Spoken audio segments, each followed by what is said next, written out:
You're listening to Rabbi Aryeh Wolbe of Torch in Houston, Texas. This is the Parsha Review Podcast. Good Friday morning, everybody. It is so wonderful to be here. And this week's Parsha is Parshas Shelach. So the Parsha begins, as we know, Parshas Shelach deals with the sending of the spies to the land of Israel. They're sending spies, not Mossad agents. These were the leaders of the tribes. These were the leaders of each of the tribes. They were righteous people. They were the holiest people. And the Parsha begins, it says, Vayidaber Hashem al Moshe Rabbeinu. And Hashem spoke to Moshe saying, Shelach lecha anoshim, send forth for you men, v'yosuru es eretz Canaan, and let them investigate the land of Canaan. Asher ani nosein livnei Yisrael, that I am giving to the children of Israel. Ish echad lemate avosav, one man each from the tribe of his father. Tishlachu, you send. Kol nasi bohem, everyone a leader among them. We look at Rashi. We immediately always look at Rashi. What does Rashi say? Rashi says, Parshas Miriam. Why is the portion of the spies juxtaposed with last week's Torah portion where we spoke about the portion of Miriam? What happened with Miriam? Miriam was put in exile, in quarantine for 7 days. The whole nation waited for her. It was more than 7 days, but 7 days. For what? For speaking Lashon Hara. And what does he say here? She spoke about her brother Moshe slanderously, and she was punished. And these evil spies that were sent into the land, he calls them Rishayim, wicked people. They saw and they didn't take a lesson from it. They saw what happened to Miriam and they didn't take a lesson from it. So this is why they're punished, and that's why it's brought here as a juxtaposition. So my dear friends, we have to ask, what really is going on over here? Why were they punished? Why were they punished? They were punished because they're wicked people who did wicked things. Okay. We see that they were punished. God tells the Jewish people here in our Torah portion that the Jewish people are now going to be 40 years in total in the desert as a punishment for the 40 days that they went into the land of Israel. They spied for 40 days. They came out. They gave their bad report. And by the way, if you look a little bit further, chapter 14, verse number 1, Vatisa kol ha'edah, vayitnu es kolam, and the entire assembly raised their voice, v'yifku ha'am, and they wept balaylahu on that night. What do our sages tell us? Our sages tell us they heard the bad report from the spies. The spies go into the land of Israel. They see giants. They see like massive things. They're like, Vayinu beinenu kechalgavim, we were like grasshoppers, teeny little creatures. Our sages explain that Hashem said, you cried in vain. You don't do anything in vain. You're crying in vain? I'm going to give you something to cry about. And that's forever the day. It was the day of Tisha B'Av that day, the 9th of Av. And the 9th of Av, as we know, is a day of forever tragedies befall the Jewish people on that day. Both temples were destroyed on that day. Many of the pogroms, many of the terrible tragedies that befell the Jewish people began on that day as well. We're dealing with a legacy of negativity on that day. So what we need to really look at here is, what were they supposed to do? What were they supposed to do differently? If they would have learned from Miriam, if they would have taken a lesson, what would they have learned? What would have changed? So I want to bring a Talmud. The Talmud says something very interesting. The Talmud says a disagreement between two opinions of how one should praise a bride. Two different opinions. You come to a wedding. What are you supposed to tell the groom about the bride? So one opinion says, Kala Noava Chasuda. You say that she's beautiful. You say that she's pleasant. She's terrific. You got yourself a steal of a deal. The other opinion says, no. Kala Kumay Shehi. You say it exactly the way it is. What? The Talmud brings us down. What do you mean? You're supposed to say that? You're supposed to say the truth? Uh-oh. Right? You only want someone to see the positive. And over here, that kind of wedding would have been a pretty brutal wedding. Oh, let me tell you a thing about your bride. Right? Let me tell you. Kala Kumay Shehi, it says. So our sages talk about this and they ask, how is it possible that this opinion should be that you should focus on the truth? So our sages explain that both opinions are the same. Say the beautiful, say how great she is, say how pleasant she is teaching you that that is the truth of what's there anyway. That means that if you come with a positive perspective, that's it you will see. Kala Kamay Shehi, say it exactly the way it is. You don't have to fake. You don't have to lie. You don't have to say something that isn't. Because if you come with positivity, it'll be positive. You're going to see positive. But if you come with negativity, all you're going to see is negativity. And that's why our sages tell us, don't make up stuff. Don't say she's beautiful when she's not beautiful. She really is beautiful. And if you can't see that beauty, the problem is in you, not in her. We need to change our eyes. We need to change the way we see things. We say it's all in the eyes of the beholder. It's all in the eyes of the beholder. We are the ones who hold those keys. You know what the problem with those spies were? The problem with the spies was that they had predisposed distaste for the land of Israel. So whatever they would have seen, it would have been negative. That's why they were called Rishaim.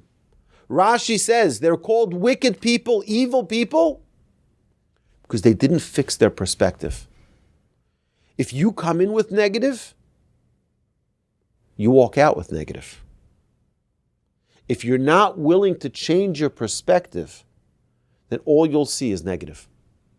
It's interesting. I recently met a couple, and they came to me. I said, like I've said many, many times, I'm not a therapist.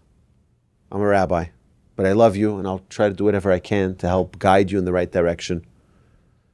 And they came, and it was a cycle of vicious statements that they were lodging at one another. A cycle of vicious statements, and they're sitting there for an hour and a half. They were with me, and it was just one after one was saying something, the next one said something. But it was all negativity, and it reminded me of a Mishnah. The Mishnah tells us something very, very amazing. It says that mitzvah goreres mitzvah, avera goreres avera. A mitzvah, a good deed, leads to another good deed, that leads to another good deed, that leads to another good deed. But a sin leads to another sin, that leads to another sin, that leads to another sin. So I said to them, what I'm seeing here is that we need a hero to break the cycle. We need a hero between the two of you who's going to break this viciousness, this vicious cycle of one negative thing going to the next negative thing, going to the next negative thing. Someone has to start saying something positive.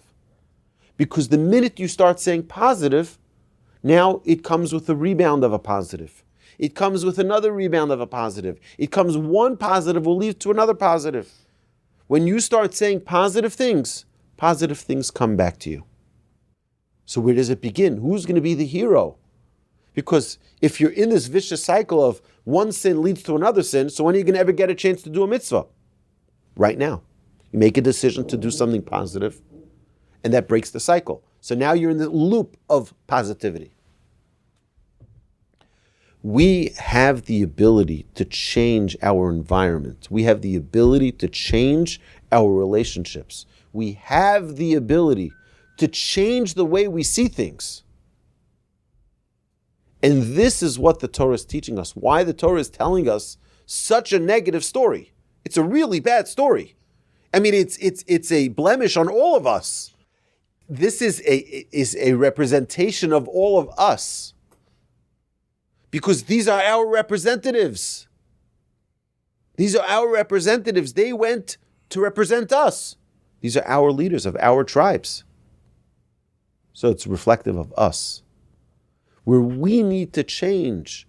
You know, we're in a very heated political atmosphere, culture, society of our generation.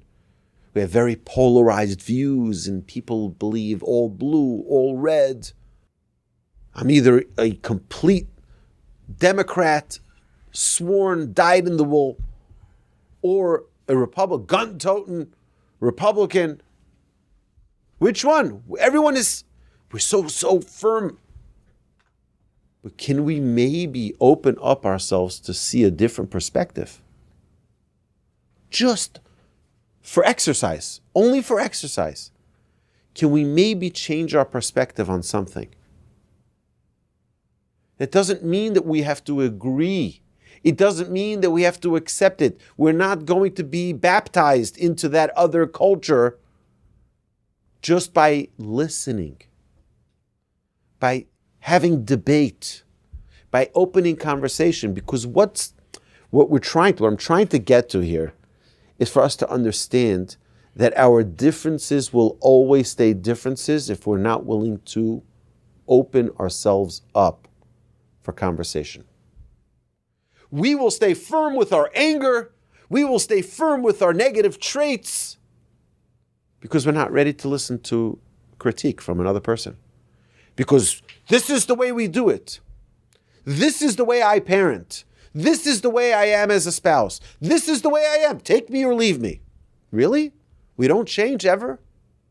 We don't have to modify, adjust, just slightly? How are we going to do that if we're in this vicious cycle within ourselves where we're not ready to take another perspective?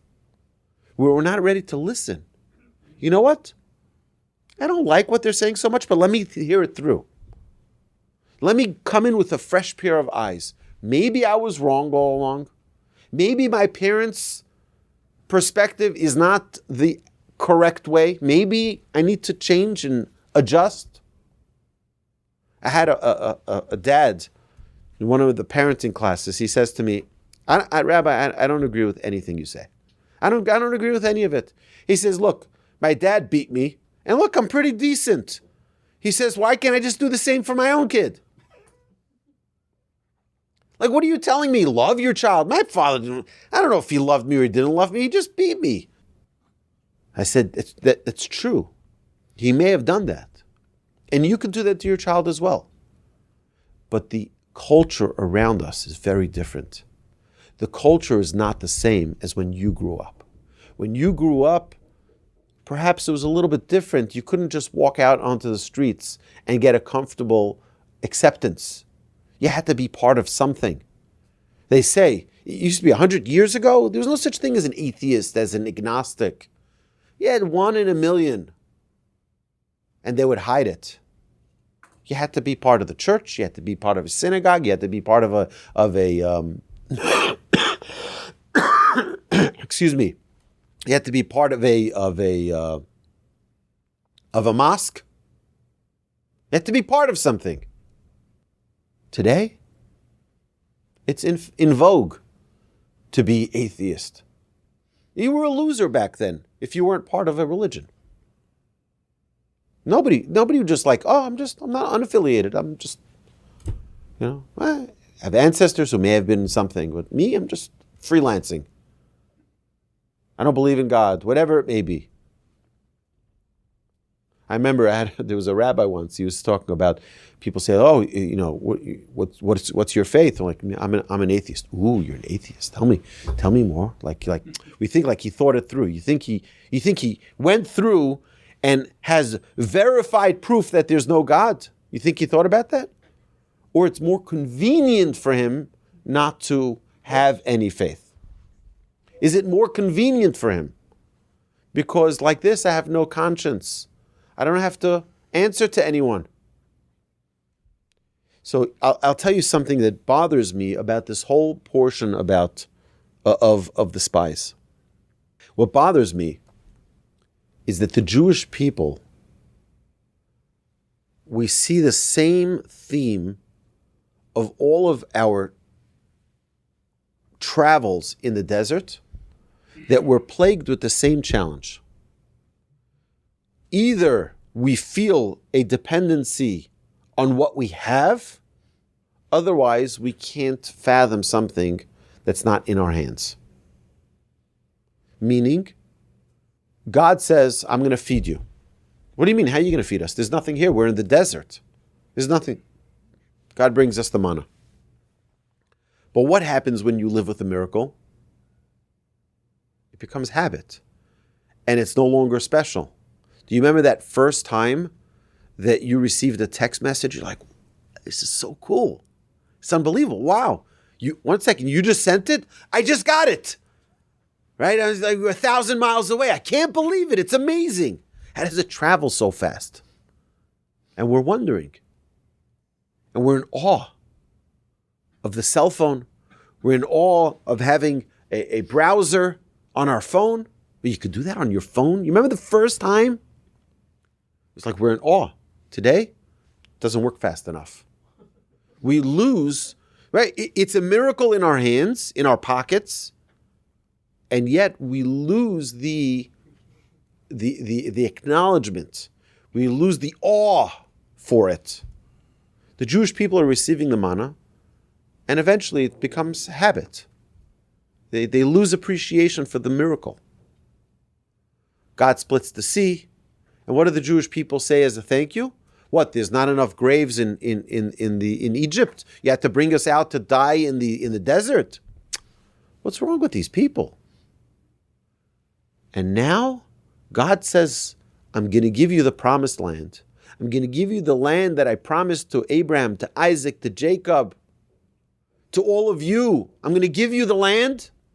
Like, well, we're not exactly sure we want to go there. We're not exactly sure we're happy with that destination. What is wrong with these people? We want to send in spies. And I think our sages tell us that Moshe was punished not to go into the land of Israel in the beginning of the book of Deuteronomy. Why was he punished, it says? Because you sent in the spies. Not because you hit the rock. We know because the Torah says that. But later it says, because of the spies.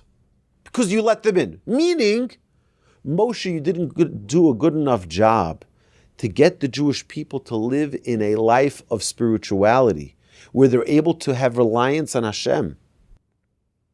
And therefore, they need everything verified.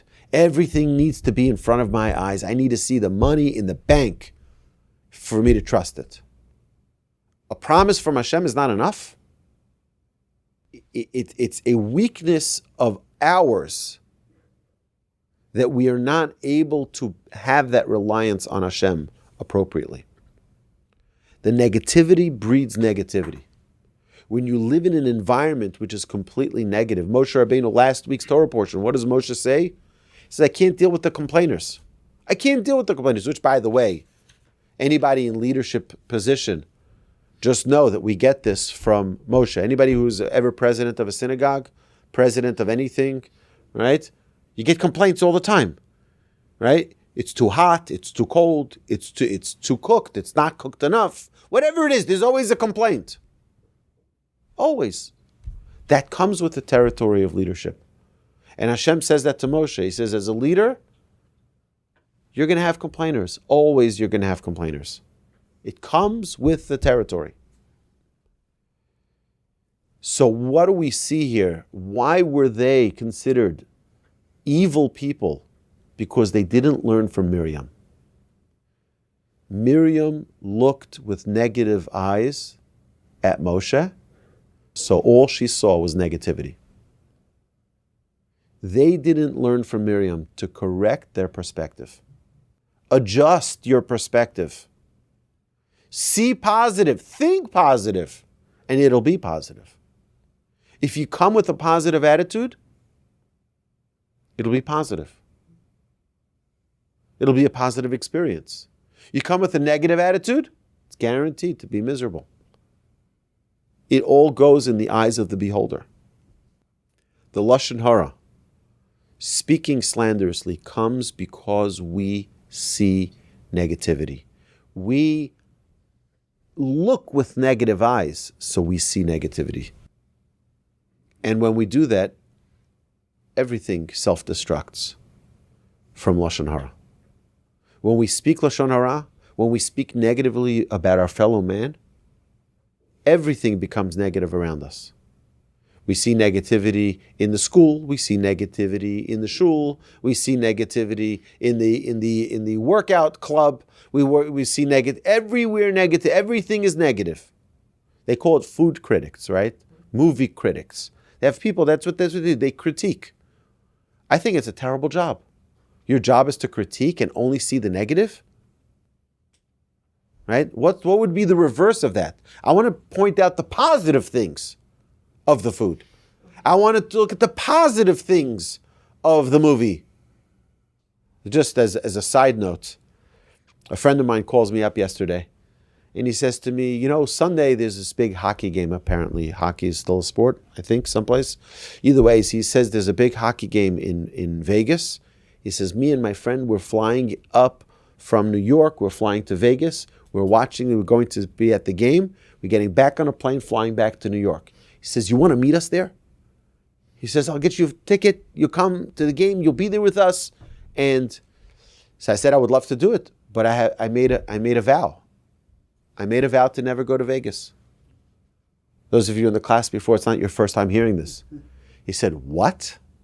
I said, yeah, I made a vow to never go to Vegas. He says, what? Can you explain? Elaborate on this? I said, any place that calls themselves Sin City, I don't want to be in. I don't want to be in such a place. So why? I never thought about it. But the idea that I don't want to be in a place that's called Sin City. Because I don't want to be in a place that can have a negative influence. You can be negatively exposed. Right? But that can happen anywhere. Yeah, but not in a place called Sin City. It's like saying, I'm going to Sodom. Right? Sodom was a Sodom and Gomorrah, right? It was a place that was declared for evil. That's what it was for. You want to be evil? Ooh, this is the place to go. Right? This is where you got to go. Who goes on a vacation to Sodom? Right? The only reason Lot went because he thought he can change them. He thought that he can persuade them to change their ways. So he went to go be the rabbi there. Didn't work out well. My dear friends, we need to adjust and ensure that A, we're in a positive environment, but to try to adjust our perspectives. If you have dirty glasses, everything you see is going to be dirty. Clean the glasses. Dip them into a little of a rosy color and you'll see a whole rosy world. Everything will change. My dear friends, have a magnificent Shabbos. Thank you. You've been listening to Rabbi Aryeh Wolbe on a podcast produced by Torch, the Torah Outreach Resource Center of Houston. Please help sponsor an episode so we can continue to produce more quality Jewish content for our listeners around the globe. Please visit torchweb.org to donate and partner with us on this incredible endeavor.